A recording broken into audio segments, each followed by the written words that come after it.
Hello and welcome to Music with Mason. My name is Mason Fall. I'm here joined with the heavy metal band from St. Louis, the one and only Archangela.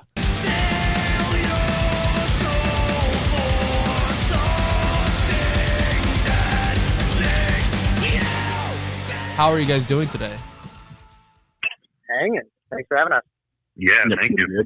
Pretty good.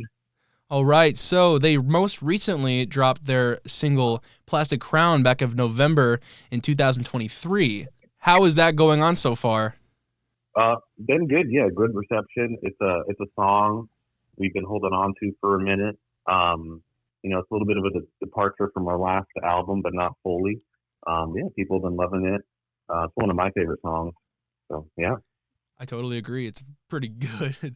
And they're also known for their songs Take It to Your Grave, Mr. Sadist, and even Limbo.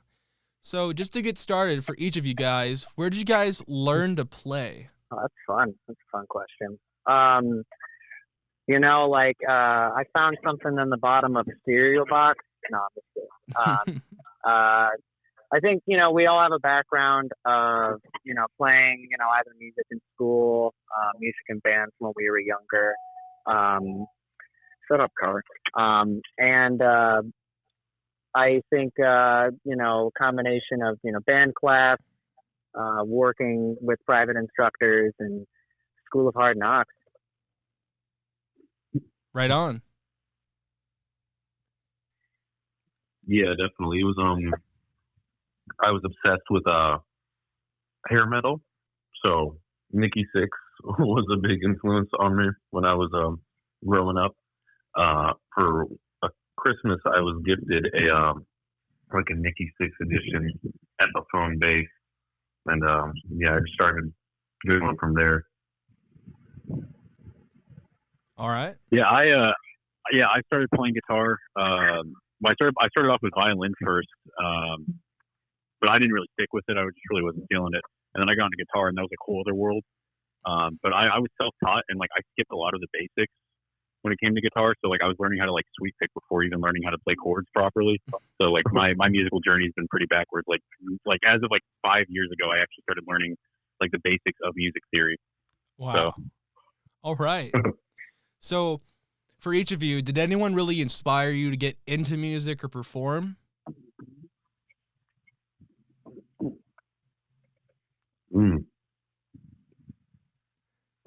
Well, I know I mentioned Nikki Sixx, but I think the first artist that really got me into music and really, had me set my heart on playing and performing music was Ozzy. I actually discovered him through some video game commercial, and I went and bought his album Black Rain, and I was hooked ever since. The Prince of Darkness. All right. Yeah. Hell yeah. Yeah, I wanted to start playing music. I was really into wrestling as a kid, and the WWE video game soundtracks had the best soundtracks of all time, right next to Guitar Hero. And I heard that song "Famous" by Puddle of Mudd, and I decided that's what I wanted to do with my life. And it hasn't been that, but that definitely started it. All right. Guitar Hero. That's pretty much a good cudgel there. Not only Guitar Hero, Rock Band, all those games were really fun, and that they were kind of at their peak right when I was first getting into music. So kind of seeing this kind of blown out and, really, animated version of, I guess, the quote unquote rock culture, it was definitely fun, captivating, and enough time to kill hitting some buttons in a room by yourself, but feel a little bit cooler doing it. Right. Okay. So we're gonna go to your music video for Plastic Crown. I didn't really know what kind of room that was in. Where did you guys film Plastic Crown?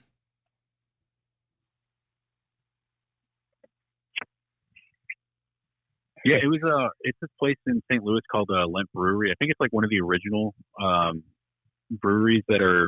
I think that was the first one that they had built. But it has this underground tunnel system.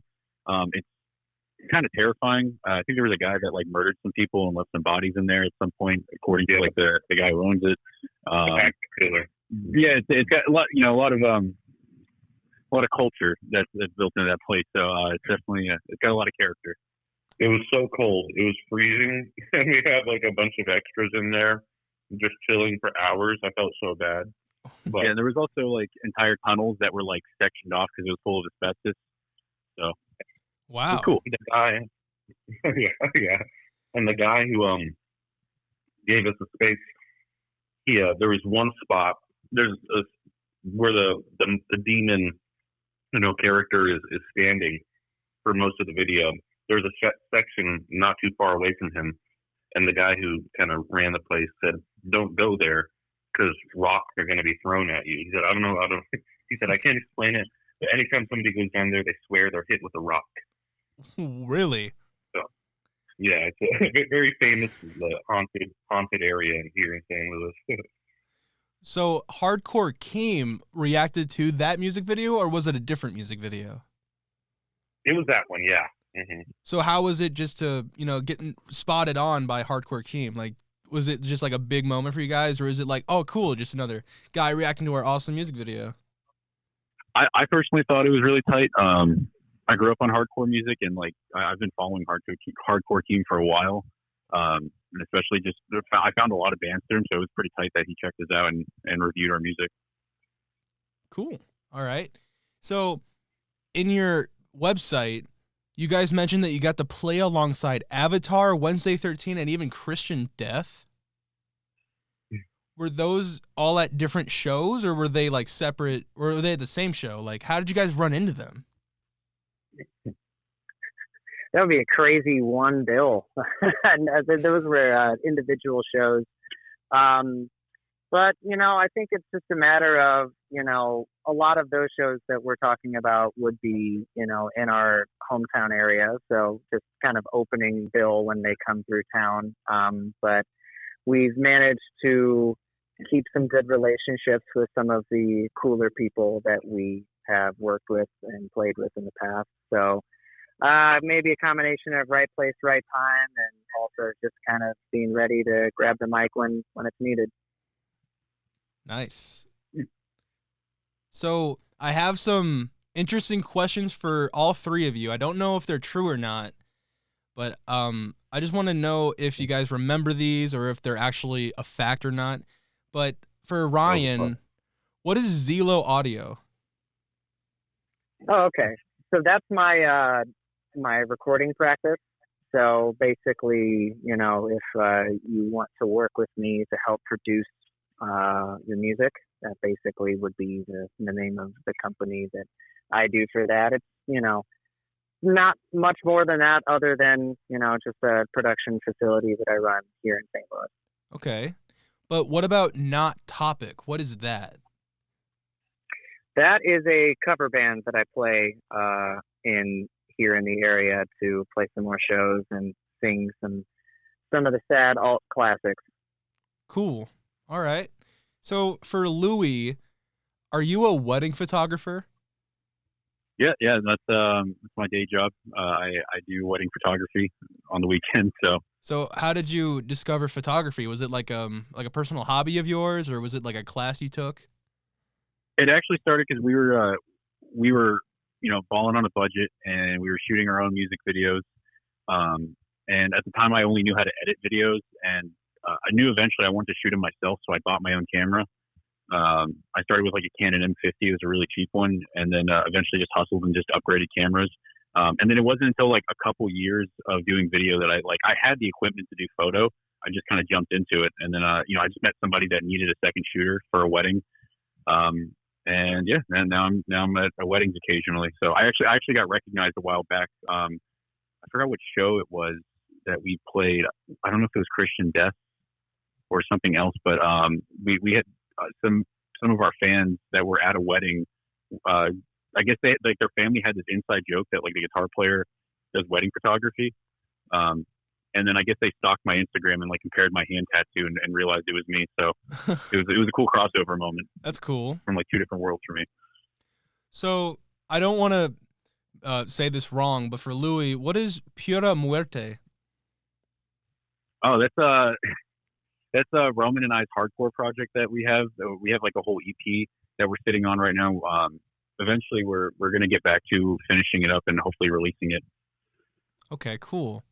So, Roman, how many tattoos do you have, and do you have a favorite one? I know I'm definitely in the teens. I haven't hit 20 yet. My favorite one is probably the very first one I got. It's just a shark, and as most of them are, and it has a banner that says "Con ganas," because I knew my mom was going to be pissed. I was living with her at the time, and so I made it about her. That's something she would always tell me.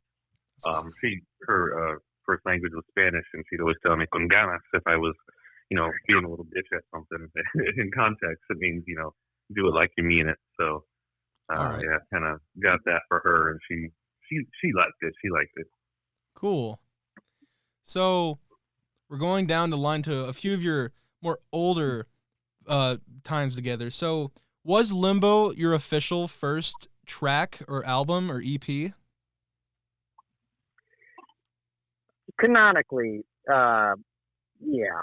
Essentially, Archangela, like a lot of bands, you can have the same name of a band, but, under a different kind of group or whatever. So really, Limbo and the process of making it is really what solidified the group as a group and brought everyone together. So, yeah, okay. Functionally. There might have been like a bad demo, from like 2000 whatever, but, that's in the catacomb somewhere. All right. So I don't know if you remember this, but what is Fish and the Freak Show 100.7 The Viper? I think that was a radio show that played. It was the first radio station here in St. Louis that gave us a shot, and that I believe they streamed Sadist on their station, and so that was the first time that we were able to hear our music on the airwaves like that. Cool. And this is really interesting. When I look through your Instagram profile, you have your own coffee called Hollow Grounds. Yep, it's pretty good. So how did you manage to get your own coffee? I'm sure that wasn't just like out of the box, like you just reached out to someone, unless you did, which is impressive. Well, yeah, it was almost kind of like that. It's through Blackheart, and they do collabs with a few bands actually. Yeah. So they listened to you and they decided we could totally name a coffee after you. So that's how we get Hollow Grounds. Well, we had a friend. Yeah, so we had a friend that works really closely with that company, and we basically, kind of friend of a friend sort of deal. He checked out the music, said he liked it. We kind of talked about, development, and sent out, I think it was like maybe 3 or 4 different blends, and we tried them all out. And the one that felt the most Java to us, was the one we rolled with. So it was kind of like a medium roast blend. Is it still pretty good? Is it still available? Yes. Then I definitely need to get that just to have at the studio. Let's do it. So, oh yeah, do a review. Another interesting fact that I found out: did a fan make a hot sauce for you guys? No, I did. Oh, you did? Yeah. So I'll for when we play shows, and it's available online, made to order. But I make our own hot sauce. I grow my own peppers, and then I just make it here. What kind of peppers are in there? In that one specifically, in the sauce of misery, it's jalapenos and ghost pepper. Is that available? Yes. Yeah. Made to order. But yeah, we will get that to you. Yeah. I will definitely need a bottle of Archangela hot sauce just to say that I have it and I need it. Hell yeah. Get the coffee, get the sauce. We got you. Mix it in both. Put it this way. We have some people that don't really fuck with our music, but like fuck with the hot sauce. And I think you can't win them all, but you can win some of them. Hey, I mean, fans come out of the box out of anywhere. All right. Wait, are we allowed to curse? You are, thankfully. Oh, fuck yeah! All right, Cuss as much as you fucking want. This is YouTube, baby. Yeah. So, for a little more interesting question for each of you, do you have any core memories of like something crazy that happened at one of your concerts, or just like at a fan interaction or anything? I don't know, which ones are we allowed to tell? So I remember on our first tour. No, actually, I'm sorry. Never mind. See, now I'm intrigued. I know you have it. Oh man. Yeah, I don't know if we can repeat them. Some of them. There's statute of limitations, yeah, I think we're still cool with one of those. Yeah, actually. Well, we had a fan here in our hometown got our logo tattooed on her leg, which was super awesome. That like blew my mind. All right. Like, she deserves like free sauce for life or something. Yeah, I think fan tattoos are always like probably the craziest things to see. I mean, it's a pretty cool logo. Just saying. I think I got one. So we used to do a fun thing where we had we would buy a blow up sex doll before the shows, and we named all of them Rebecca. I don't know why. Rebecca. And yeah, she was quite ready to. She was down to clown, So, and we would just like throw her in the crowd. I don't know. I guess we thought that was like symbolic or something. I don't know what the fuck we were thinking. But watching people like fight for the sex doll and then use the sex doll to like hit each other with, like in the mosh pit, that's up there for me. I like that a lot. It's like when bands release like bouncy balls. It was like that, but they were doing it with a sex doll. It was a sex doll. Yeah. Will we get a song about Rebecca, whatever her name is? I think there already is one, and you just need to figure out which one it is. Then we'll have to do some digging here. So, I'm sorry. Is Roman? Does Roman have one? A sex doll? No. No, like a core memory of like a concert or something crazy that might have happened to you. Besides the tattoo, I don't know. I that honestly might be it. Like when people are genuinely, excited that you're there playing, like that always kind of shocks me. Like kind of feels unreal. Yeah, but it's definitely like a core motivator. It's a good feeling. It's very sweet. I think. Oh, actually, sorry, Ron, go ahead. No. Yeah, I think honestly a cool core memory was probably our last, our homecoming show from our last tour. It was cool because pretty much every band we were all jumping on each other's sets and playing along with each other. Like, I joined the opener, White Rose. Ryan jumped in with Second Salem and performed a hymn song, and then Gerard joined us for Mr. Status. It was cool. It was like it was just like a massive collaboration on stage nonstop. Nice. So, you guys have played all over the country. Do you have a favorite state that you play in?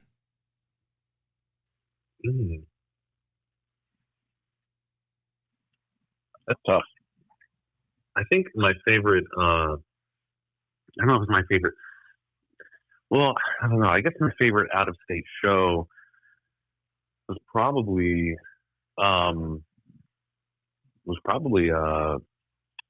Detroit.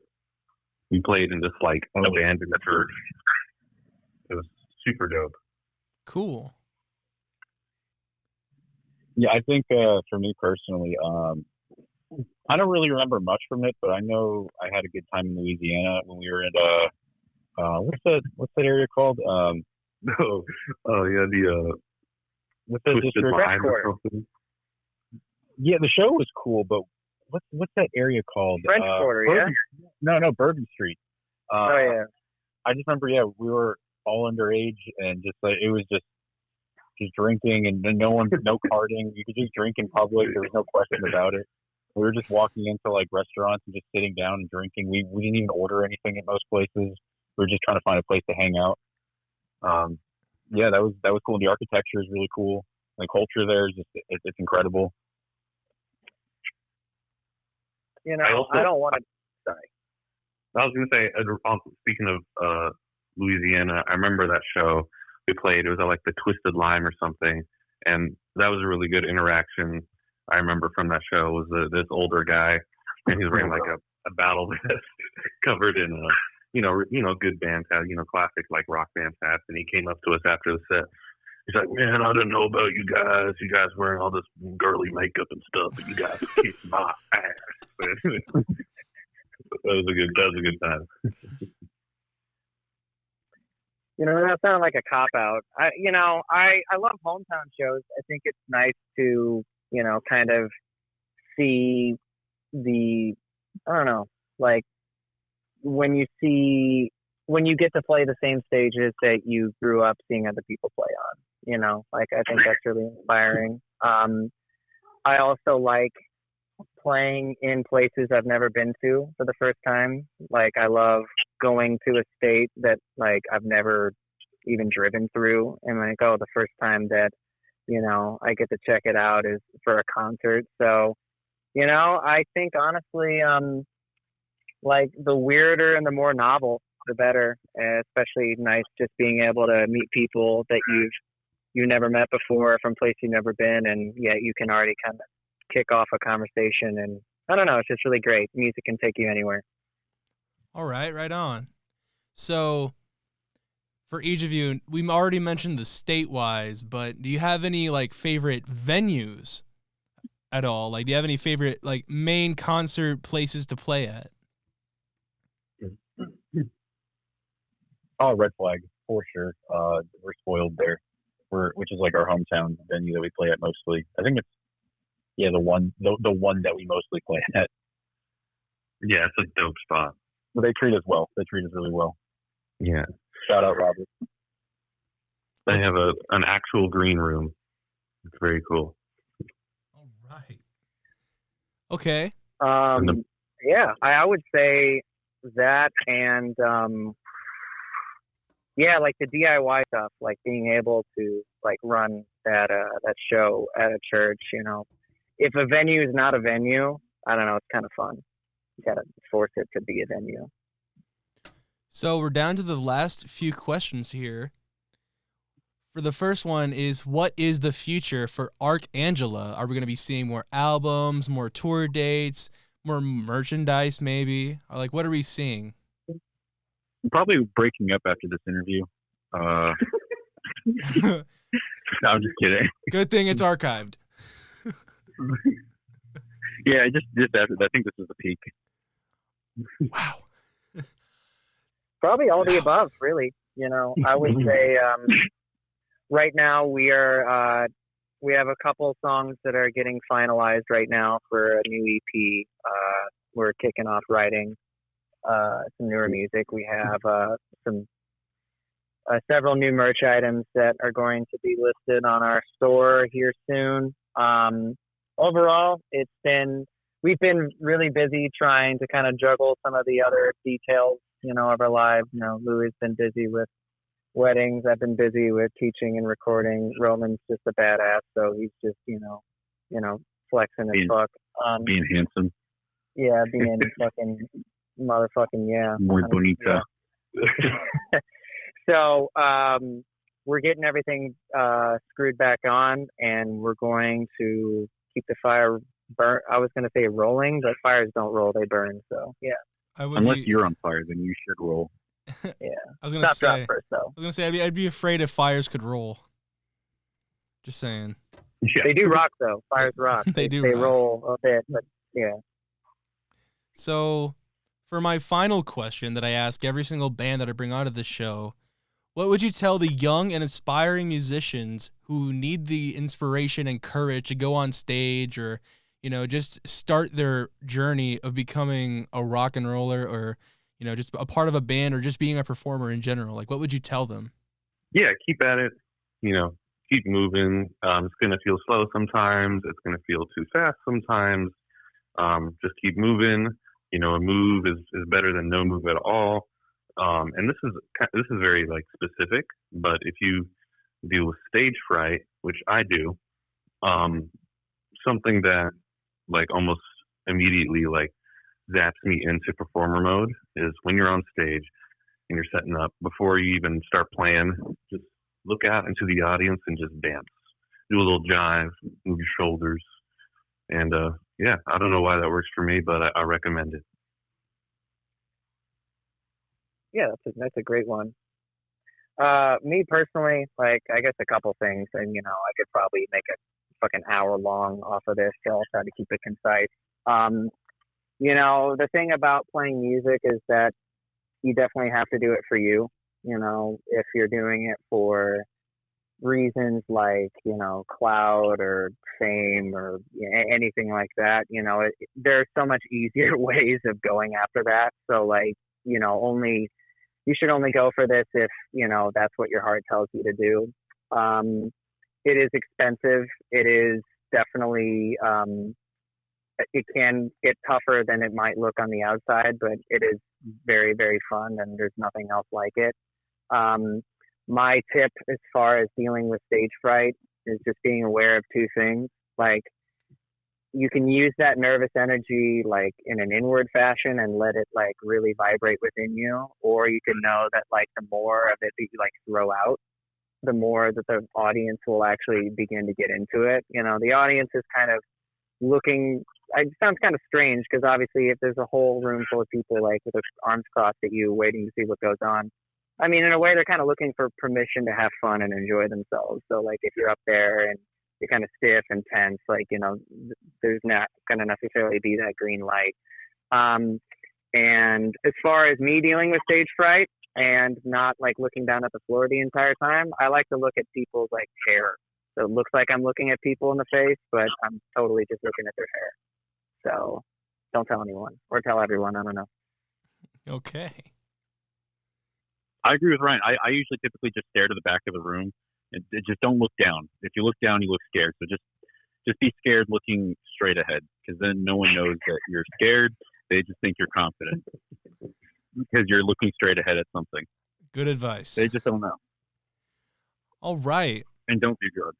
And don't do drugs. You'll know what to do once you reach that age, but I think that is going to wrap it up here, guys. I just want to say a huge thank you for being on my show today. Thank you. Thanks for having us. We appreciate you putting up with us. So. It was a pleasure. Trust me. Where can we find you guys on social media? We're on Instagram, Facebook, TikTok, YouTube. We keep all those up to date. So yeah, follow us there. We also have a Patreon if you want to stay up real close and personal and know some more insider details. We're on Patreon as well. So yeah. All right. Well, I will leave all those in the description, but I really think you guys are awesome, and I really hope we get to see more of you in the future. So yeah, thank you for being here with me. Yeah, thank you. Thank you, Mason. Yep, we'll see you next time. Thanks for having us. Later. And that will wrap it up for today's episode of Music with Mason. A very fun crowd to be around. Angela. Go ahead and check out their Instagram and their Facebook, which will be in the description. I also might leave their Patreon in there. You never know. You should also go ahead and check out Plastic Crown, which I will also leave in the description. Please, if you love this interview, go ahead and share this with your friends and your family and everyone else that you know. And make sure that you go ahead and hit that subscribe button so you are aware of when I upload next, and also to help me support my channel. This has been one of the greatest experiences of my life, and we will see you next time.